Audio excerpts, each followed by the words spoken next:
All right, so welcome to another deep dive, everybody. Today, we're going to be looking at something really pretty unique, I think, juggling as therapy. And we've got a bunch of different sources on this. We've got program descriptions, articles about juggling and mental health, even some research studies, and it all kind of points to the same thing, which is this can be surprisingly effective. So get ready to have your preconceptions challenged. Yeah, it's definitely a fascinating area. I think a lot of times when people think about juggling, they think about it as just like a fun skill or entertainment. But there's a growing body of evidence suggesting it can really be a powerful tool for improving mental well-being. So this isn't just like running away and joining the circus. Not exactly. One of the programs that we're looking at today is called Toss, Catch, Heal, and they really emphasize this mind-body connection. It was developed by a guy named Kevin. He's a mindful movement coach. And it focuses on using juggling to manage stress and anxiety and even help with conditions like depression. Okay, I'm intrigued. How does juggling actually translate into therapy? Well, just think about the nature of juggling for a second. You're engaging both sides of your body, coordinating movements, you have to focus your attention. This kind of activity creates something called bilateral stimulation. And that's actually a key element in some really well-established therapies like EMDR. EMDR. That's eye movement desensitization and reprocessing, right? I've heard that it can be really effective for things like PTSD and trauma. Exactly. And while juggling is obviously very different from EMDR, the underlying principle of this bilateral stimulation seems to have some similar benefits. It can help regulate your nervous system, reduce anxiety, and it can even improve your mood. Okay, so in a way, juggling is like a workout for your brain. Yeah, that's a great way to put it. And some of the research we have actually supports this. There are studies from PubMed Central that indicate juggling can actually stimulate neuroplasticity, which is basically your brain's ability to form new connections and pathways. Wow, so we're not just talking about like temporary stress relief here. We're talking about potentially long-term changes in how your brain actually functions. Yeah, that's what some of the research suggests. And it is really remarkable. I mean, it really speaks to the power of engaging both our minds and our bodies for overall well-being. This Toss, Catch, Heal program seems to be kind of at the forefront of this whole approach. What sort of specific benefits do they highlight? Well, they cover a pretty wide range. Stress and anxiety reduction are key, of course, but they also talk about things like improved emotional regulation, better sleep, even sharper cognitive function. Wow, the list just keeps growing. It sounds like they're targeting a pretty holistic approach to mental health. Yeah, they are. And they've actually designed these different sub-programs within Top Catch Yield to cater to specific needs and goals. Oh, that's interesting. Tell me more about these sub-programs. Sure. So there's one called Scarves and Flow State, Yeah. and it seems to focus on using scarves for gentle flowing movements to promote relaxation and mindfulness. Okay, that sounds very calming. What about the other one? The other one's called Drop Zone and Cascade. And from the description, it sounds like it might involve more traditional juggling patterns. It could be more challenging. That's great that they offer options for different levels and preferences. What's the best way for our listeners to learn more or get involved? Well, Toss Catch Heal offers personal online sessions, so people can learn and practice from anywhere. They have a website with more details. It's jugglingtherapy.healthhavenews.com/Toss Catch Heal. That's pretty cool, making it accessible like that. Yeah, it really is. It's amazing to see how something as like playful as juggling is being harnessed for such a, serious purpose. I mean, we've all struggled with stress and anxiety at some point, right? Oh, absolutely. And, it's really fascinating to consider that a simple activity like juggling could offer a new pathway to managing those challenges. Yeah, yeah. I am curious, though. Some people might be a little skeptical. How do we know that this isn't just a fad or like a placebo effect? Yeah. That's a valid question. I mean, it's still a relatively new field, but the research that's emerging seems really promising. We talked about those studies from PubMed Central. Those are really intriguing. But there's also a lot of anecdotal evidence from people who've experienced the benefits firsthand. Okay, so there's a growing body of evidence to suggest that juggling can have these positive effects on the brain. But how exactly does it work? Is it just the physical activity? Well, it's more than just that. Remember that idea of bilateral stimulation that we talked about? When we engage both sides of our body in a coordinated way, it seems to have this calming effect on the nervous system. And that can help reduce anxiety, it can improve focus, and it can even promote feelings of well-being. So it's almost like a moving meditation. Yeah, that's a good analogy. The focus and concentration that's required in juggling can really create this state of mindfulness, where you're fully present in the moment. and not dwelling on worries or anxieties. Yeah.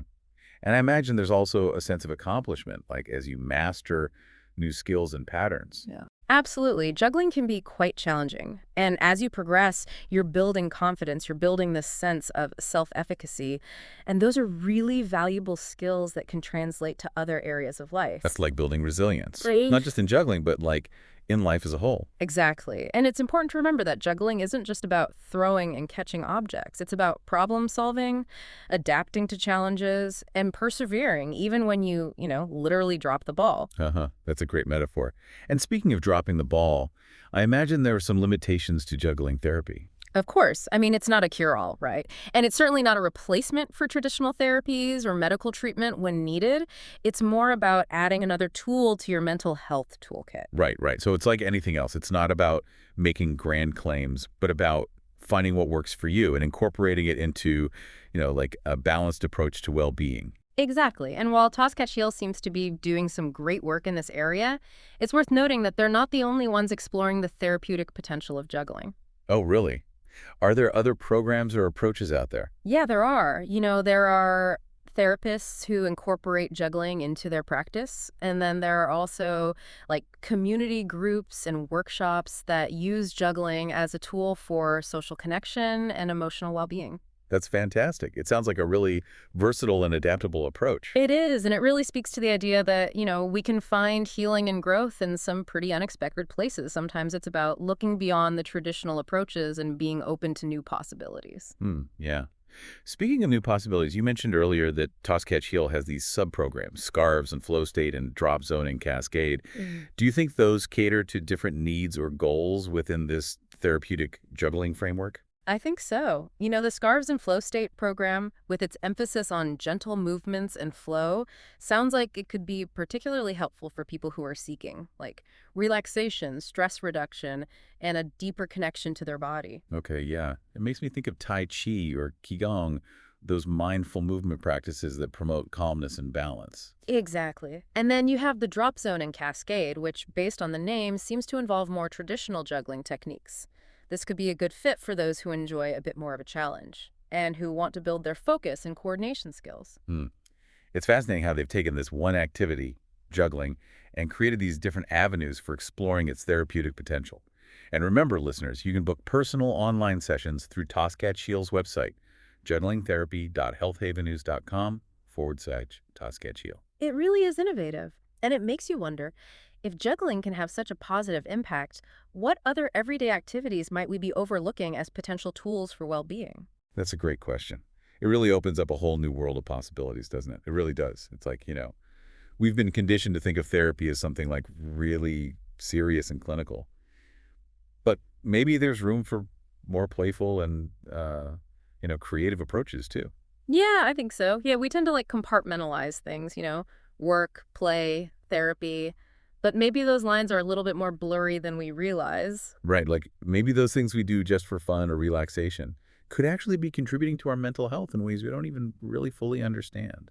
Yeah, it's an interesting concept to explore. If juggling, with all its demands on focus, coordination, and problem solving, can have these therapeutic benefits, Right. what about other activities, right? Like gardening, dancing, even playing music? I mean, they all require pretty similar, cognitive and physical engagement. Yeah.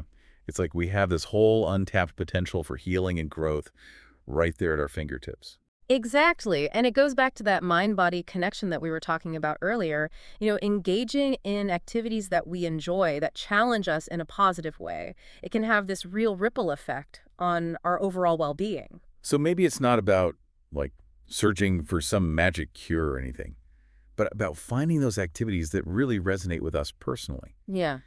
and incorporating them into our lives in a more mindful way. I think that's a really powerful message. It's about taking ownership of our own well-being Yeah. and finding what works for us as individuals. And sometimes the most effective solutions might be right there in front of us, disguised as hobbies or leisure activity. Exactly. We might be surprised at the hidden therapeutic potential of the things that we already enjoy doing. Okay, so to wrap things up, if any of our listeners are intrigued by this whole idea of juggling therapy, we encourage you to check out Toss Catch Heal. Their website is jugglingtherapy.healthhavenews.com/Toss Catch Heal. They've got information about their programs, including Scarves and Flow State and Drop Zone and Cascade, and you can even book personal online sessions to learn more. Yeah, and even if juggling isn't your thing, we hope this deep dive has given you some new ideas about how to, approach your own well-being. Maybe it's time to rediscover a hobby you've neglected, or even try something completely new. Yeah. The key takeaway here is to be open to exploring those unconventional paths to healing and growth. You never know what you might discover. Well said. Keep exploring, keep learning, and keep diving deep. Until next time.